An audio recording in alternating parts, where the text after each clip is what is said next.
Welcome to Yazhini Sathya channel. இன்றைக்கி நம்ம சேனலில் பார்க்க போகிற ரெசிபி என்னென்னா சிக்கன் கோலா உருண்டை குழம்பு தான் பார்க்க போகிறோம். மட்டன் கோலா உருண்டையில் குழம்பு செஞ்சுருப்பீங்க, சிக்கனில் செஞ்சுருப்பீங்களா என்னென்னு தெரியல. கண்டிப்பாக இந்த சேனலை பார்க்கக்கூடிய வியூவர்ஸ் இதை செஞ்சுட்டு எப்படி இருக்குன்னு உங்களோட கமெண்ட் பாக்ஸில் சொல்லுங்கள். நான் மிக்ஸி ஜாரில் 1 கப் அளவுக்கு பொட்டுக்கடலை எடுத்திருக்கேன். அதை நல்லா நைஸாக அரைச்சி எடுத்துகிட்டு இது கூட பட்டை, கிராம்பு, ஏலக்காய் வாசனைக்காக சேர்த்துருக்கேன். இதையும் இதோடு சேர்த்து நல்லா அரைச்சி எடுத்துக்கிட்டாச்சு. இந்தளவுக்கு நல்லா நைஸாக இருந்தாலே போதுமானது. அடுத்து ஒரு கைப்பிடி அளவுக்கு சின்ன வெங்காயம், இஞ்சி, பூண்டு, பச்சை மிளகாய் இது எல்லாத்தையும் சேர்த்துட்டு இது கூட 1 கிண்ணம் அளவுக்கு தேங்காய் துருவல் சேர்த்துக்கிறேன்.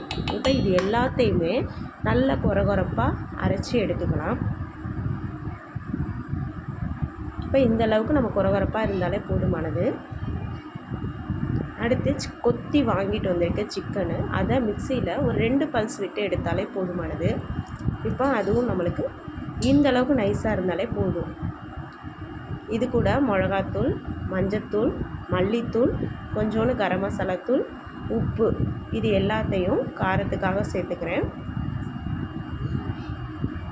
சேர்த்துட்டு ஒரு கைப்பிடி அளவுக்கு கருவேப்பிலை, மல்லித்தலை இது 2ஐயும் சேர்த்து நல்லா கலந்து விட்டுட்டு இந்தளவுக்கு இப்போ எல்லா மாவும் நமக்கு பதமாக ரெடி ஆயிடுச்சு.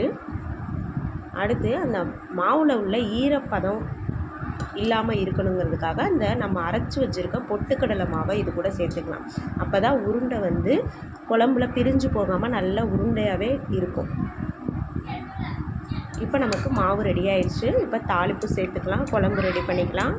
ஒரு பேனில் 4 டேபிள் ஸ்பூன் அளவுக்கு எண்ணெய் ஊற்றிருக்கேன். தாளிக்கிறதுக்கு சோம்பு, பட்டை, கிராம்பு இதெல்லாம் எடுத்திருக்கேன்.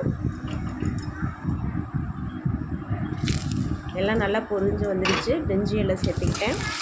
இது கூட ஒரு கைப்பிடி அளவுக்கு பெரிய வெங்காயம் கட் பண்ணி சேர்த்துருக்கேன். 2 தக்காளி நல்லா நறுக்கி சேர்த்துருக்கேன். இப்போ வெங்காயம் வதங்குறதுக்காக 2 டேபிள் ஸ்பூன் அளவுக்கு உப்பு சேர்த்துக்கிறேன். மஞ்சள் தூள் சேர்த்துட்டு நல்லா கலந்து விட்டுறலாம்.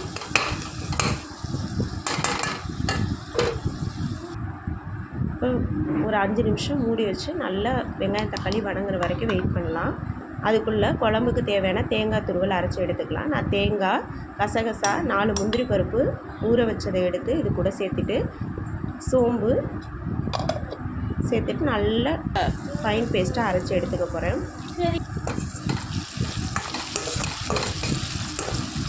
இப்போ வெங்காயம் தக்காளி எல்லாம் நல்லா வதங்கி வந்துடுச்சு. இப்போ அரைச்சி வச்சுருக்க தேங்காவை இது கூட சேர்த்துடலாம்.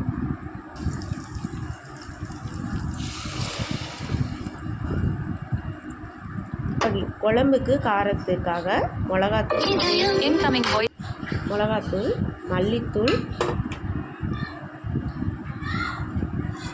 தேவையான அளவுக்கு கல்லுப்பு சேர்த்துட்டு நல்லா கலந்து விட்டுறலாம். இப்போ இதை ஒரு மூடி போட்டு ஒரு 5 நிமிஷம் கழித்து எண்ணெய் பிரிஞ்சு வர ஸ்டேஜில் அதுக்கப்புறம் எடுக்கலாம். அதுக்குள்ளே நம்ம கையில் எண்ணெய் தடவிட்டு உருண்டைகளை பிடிக்க ஆரம்பிச்சிடலாம்.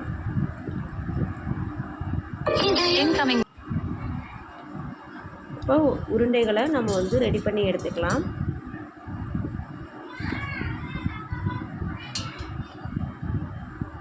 இப்போ உருண்டை நமக்கு ரெடி ஆயிடுச்சு. இப்போ குழம்பு நல்லா கொதித்து எண்ணெய் பிரிஞ்சு வந்துருச்சு. இந்த ஸ்டேஜில் ஒவ்வொரு உருண்டையாக நம்ம வந்து இது கூட சேர்த்துக்கலாம். சேர்த்துட்டு கரண்டி உடனே போட்டுறக்கூடாது.